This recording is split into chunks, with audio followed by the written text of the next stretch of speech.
Hi hello ನಮಸ್ಕಾರ ಸ್ನೇಹಿತರೆ. ಇವತ್ತಿನ ಸಂಚಿಕೆಯಲ್ಲಿ ಏನಾಗ್ತದೆ ಅನ್ನೋದನ್ನು ನೋಡ್ಕೊಂಡು ಬರೋಣ ಬನ್ನಿ. ಇಲ್ಲಿ ನಂದ ಅವರು ತುಂಬ ಬೇಜಾರು ಮಾಡ್ಕೊಂಡಿದ್ದಾರೆ. ಬಿಕಾಸ್ ಗಿರೀಜಾ ಅವರ ಮನಸ್ಸಿಗೆ ಬೇಜಾರಾಗಿದೆ ಅಂತ. ಅದೇ ಕಾರಣಕ್ಕೆ ಅಂಗಡಿಯಲ್ಲಿ ನಿಂತ್ಕೊಂಡು ಏನೋ ಯೋಚನೆ ಮಾಡ್ತಿರ್ತಾರೆ. ಆಗ ಹನುಮಂತಣ್ಣ ಬಂದಿದೆ. ಏನು ಯೋಚನೆ ಮಾಡ್ತಿದ್ಯಾ ನಂದ ಅಂತ ಕೇಳಿದಾಗ ಸುಖ ಮತ್ತು ಸಂತೋಷದ ನಡುವೆ ಏನು ವ್ಯತ್ಯಾಸ ಇದೆ ಅಂತ ಯೋಚನೆ ಮಾಡ್ತಿದ್ದೆ ಅಂತ ಹೇಳ್ತಾರೆ. ಎರಡೂ ಒಂದೇ ಅಲ್ವಾ ಅಂತ ಹೇಳಿ ಹನುಮಂತಪ್ಪ ಅವರು ಹೇಳಿದಾಗ ಎರಡೂ ಒಂದೇ ಹೇಗಾಗುತ್ತೆ? ಸುಖ ಅನ್ನೋದು ಪಡ್ಕೋಬಹುದು, ಆದರೆ ಸಂತೋಷ ಅನ್ನೋದು ಅನುಭವಿಸೋದಾಗಿರತ್ತ.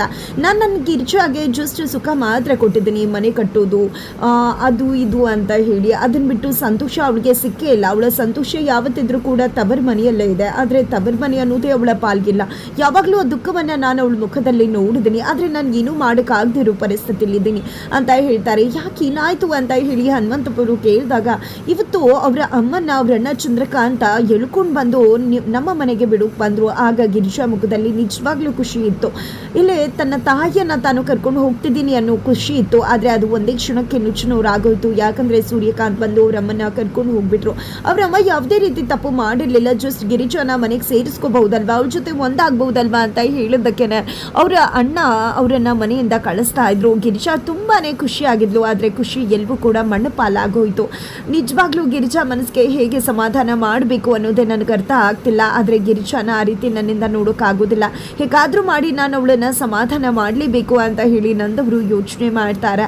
ತದನಂತರ ಇತ್ತ ಕಡೆ ಹೋಟೆಲ್ನಲ್ಲಿ ಪ್ರಿಯಾ ತನ್ನ ಗಂಡನಿಗೋಸ್ಕರ ಎಲ್ಲ ಕಡೆ ಹುಡುಕ್ತಿದ್ದಾಳೆ. ಯಾಕಂದರೆ ಇಲ್ಲಿ ಅಮ್ಮನ ಮಾತನ್ನು ಕಟ್ಕೊಂಡಂಥ ಪ್ರಿಯಾ ತಾನೇ ತಪ್ಪು ಮಾಡಿದ್ರು ಕೂಡ ಇಲ್ಲಿ ಮಾಧವ್ ಅವ್ರ ಮೇಲೆ ಕೋಪ ಮಾಡ್ಕೋತಾರೆ. ಆಗ ಮಾಧವ್ ಒಬ್ರು ಏನಿದು ತಪ್ಪು ಮಾಡಿದವಳು ಅವಳೇ ಕೋಪ ಮಾಡ್ಕೊಂಡಿದ್ದಾಳೆ ಅಂತ ಅನ್ಕೊಂಡಿದ್ದೆ. ಏನು ಮಾಡಬೇಕು ಅಂತ ಗೊತ್ತಾಗದೆ ಕೇಶವನ್ಗೆ ಕರೆ ಮಾಡ್ತಾರೆ. ಆಗ ಕೇಶವ, ಅಣ್ಣ ನೀನು ಅದಕ್ಕೆ ಕೋಪ ಮಾಡಿಕೊಂಡ್ರು ಅಂತ ಮೇಲ್ಬಿದ್ದು ಮಾತಾಡೋಕೆ ಹೋಗಬೇಡ. ಆ ರೀತಿ ಮಾತಾಡಿದ್ರೆ ಆಮೇಲೆ ನಮ್ಮ ಚುಟ್ಟು ಅವ್ರ ಕೈಯಲ್ಲಿರುತ್ತೆ, ಅದಕ್ಕೆ ಅವಕಾಶ ಮಾಡಿಕೊಡ್ಬಾರ್ದು.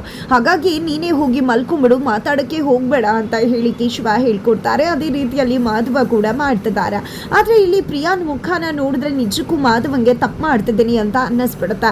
ಕೇಶವ ಏನು ಮೀನಾನ ಮನಸ್ಸಲ್ಲಿ ಇಟ್ಕೊಂಡು ಆ ರೀತಿ ಹೇಳಿದ್ದಾರೆ. ಆದರೆ ಅದನ್ನೇ ನಾನು ಇಟ್ಕೊಂಡು ಪ್ರಿಯಾ ಹತ್ರ ಆ ರೀತಿ ನಡ್ಕೊಂಡ್ರೆ ಹೇಗಾಗುತ್ತೆ? ಪ್ರಿಯಾನೇ ಬೇರೆ, ಮೀನಾ ಅವರೇ ಬೇರೆ ಅಲ್ವಾ?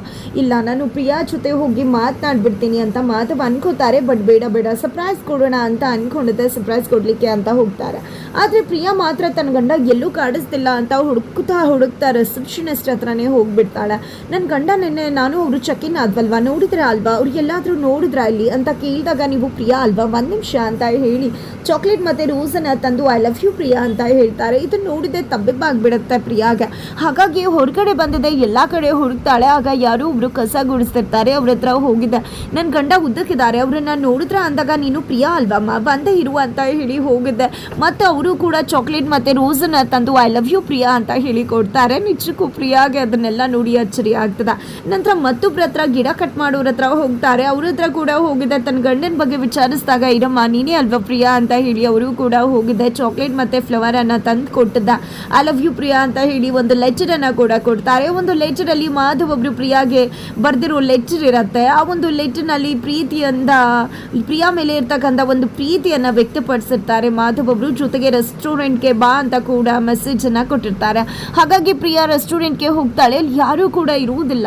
ವೇಟರ್ ಬರ್ತಾರೆ. ಮೇಡಮ್ ನೀವು ಬನ್ನಿ ಅಂತ ಹೇಳಿದಾಗ ನೀವು ಪ್ರಿಯಾ ಅಲ್ವಾ ಅಂತಾರೆ. ಹೌದು, ನನ್ನ ಗಂಡ ಇಲ್ಲಿ ಕಾಣಿಸ್ತಿಲ್ವಲ್ಲ, ಇಲ್ಲೇ ಇರ್ತೀನಿ ಅಂತ ಹೇಳಿದ್ರು ಅಂದಾಗ ಬನ್ನಿ ಮೇಡಮ್ ಕೂತ್ಕೊಳ್ಳಿ ಅಂತ ಹೇಳಿ ಒಂದು ಟೇಬಲ್ನಲ್ಲಿ ಕೂರಿಸ್ತಾರೆ. ಅಲ್ಲಿ ವೆಜ್ ಬಿರಿಯಾನಿ ಹಾಗೆ ಚಿತ್ರಾನ್ನ ಪುಳಿಯೋಗರೆ ಎಲ್ಲವನ್ನ ಕೂಡ ಇಟ್ಟಿರ್ತಾರೆ. ಎಲ್ಲ ಪ್ಲೇಟಲ್ಲಿ ಇಟ್ಟಿದ್ದೆ ಹಾರ್ಟ್ ಶೇಪಲ್ಲಿ ಇರುತ್ತೆ. ಅದನ್ನು ನೋಡಿದ್ದೆ ಪ್ರಿಯಾಗೆ ಖುಷಿ ಆಗಿಬಿಡುತ್ತೆ. ತಕ್ಷಣ ನೋಡ್ತಾಳೆ ಎದುರುಗಡೆ ಅವರ ಗಂಡ ಬಂದಿದೆ, ಮಂಡಿ ಊರಿ ಪ್ರಪೋಸ್ ಮಾಡ್ತಿದ್ದಾರೆ. ನನಗೆ ನಿಮ್ಮ ಬಗ್ಗೆ ಕೋಪ ಇದೆ ಅಂತ ಹೇಳಿದ ತಕ್ಷಣ ಬೊಂಬೆ ನನ್ನ ಮಧು ಬೊಂಬೆ ಯಾಕಿಷ್ಟು ಆತಂಕವೇ ಅಂತ ಹೇಳಿದ್ದ ರೊಮ್ಯಾಂಟಿಕ್ ಆಗಿ ಇಲ್ಲಿ ಮಾಧವ್ ಅವರು ಪ್ರಿಯಾ ಜೊತೆ ತುಂಬಾ ಖುಷಿಯಿಂದ ಕುಣಿದು ಕುಪ್ಪಳಿಸೋದಕ್ಕೆ ಮುಂದಾಗ್ತಿದ್ದಾರೆ. ಬಟ್ ಪ್ರಿಯಾ ಮಾತ್ರ ಕೋಪ ಮಾಡಿಕೊಂಡಿದ್ದಾರೆ. ಈ ಕಡೆ ಮಾಧವ್ ಅವರು ಅವರ ಕೋಪವನ್ನು ಹಾಡಿನ ಮುಖಾಂತರವೇ ಕಡಿಮೆ ಮಾಡಲಿಕ್ಕೆ ಮುಂದಾಗ್ತಿದ್ದಾರೆ. ಈ ಕಡೆ ಪ್ರಿಯಾ ಕೋಪ ಹೋಗಿದ್ದ ಇಂಥ ಗಂಡನನ್ನು ಪಡೆದಂಥ ನಾನೇ ಅದೃಷ್ಟವಂತೆ ಅಂತ ಹೇಳಿದ್ರ ಮುಖಾಂತರ ಆಕೆ ಕೂಡ ಹಾಡನ್ನು ಹೇಳಲಿಕ್ಕೆ ಶುರು ಮಾಡ್ತಾಳೆ.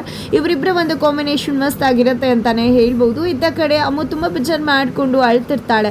ವಲ್ಲಭ ಬಂದು ಯಾಕೆ ಬೇಜಾರು ಮಾಡ್ಕೊಂಡಿದ್ಯಾ ಅಂತ ಕೇಳಿದಾಗ ಇನ್ನೇನು ಬೇಜಾರು ಮಾಡ್ಕೊಳ್ದೆ, ಪಾಪ ಅಜ್ಜಿ ಯಾವುದೇ ರೀತಿ ತಪ್ಪು ಮಾಡೋದಿಲ್ಲ, ಅಜ್ಜಿ ಯಾವಾಗಲೂ ಕೂಡ ಅವ್ರ ಪಾಡಿಗೆ ಅವರು ಇರ್ತಾರೆ, ತುಂಬಾ ಮುಗ್ದೆ ಅಜ್ಜಿ, ಪಾಪ ಅವ್ರನ್ನ ಬೈದರೂ ಕೂಡ ಅವರು ಏನು ಹೇಳಬೇಕು ಅಂತ ಗೊತ್ತಾಗೋದು ಇಲ್ಲ, ಅಷ್ಟು ಮುಗ್ದೆ ಅಜ್ಜಿನ ಚಿಕ್ಕಪ್ಪ ಈ ರೀತಿ ಮನೆಯಿಂದ ಆಚೆ ಹಾಕೋಕೆ ಮುಂದೆ ಅದರಲ್ಲ ಅಜ್ಜಿ ಮನಸ್ಸಿಗೆ ಎಷ್ಟು ಖಾಸಿ ಆಗಿರ್ಬೋದಲ್ವ.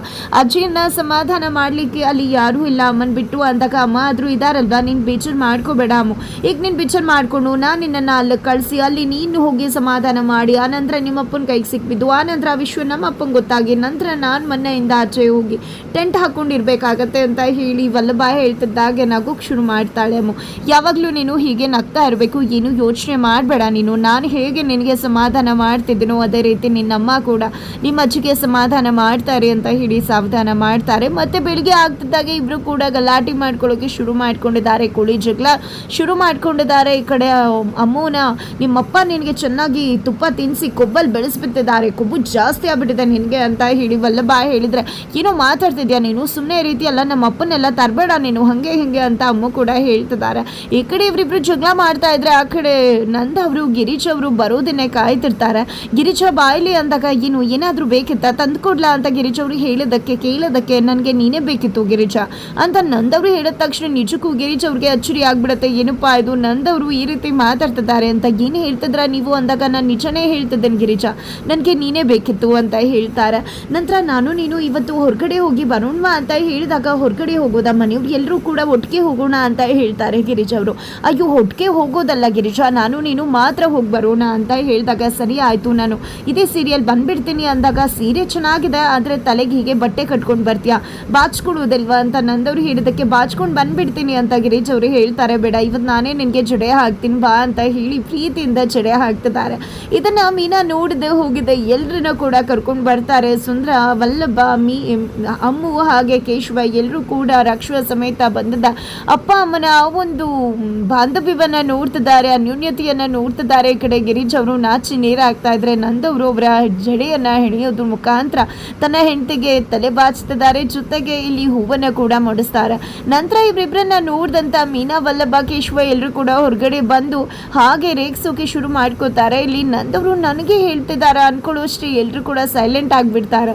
ನಂತರ ಇಲ್ಲಿ ನಂದವರು ಮತ್ತು ಗಿರೀಶ ಹೊರಗಡೆ ಹೋಗಬೇಕು ಅನ್ನೋದ್ರ ಒಳಗಡೆ ಎಲ್ಲಿಗೆ ಹೋಗ್ತಿದ್ರಾ ನೀವು ಅಂತ ಹೇಳಿ ಕೇಳಿದಾಗ, ದೇವಸ್ಥಾನಕ್ಕೆ ಹೋಗ್ತಿದ್ದೀವಿ ಅಂತ ನಂದವರು ಹೇಳ್ತಾರೆ ಮನೆಯವ್ರಿಗೆ.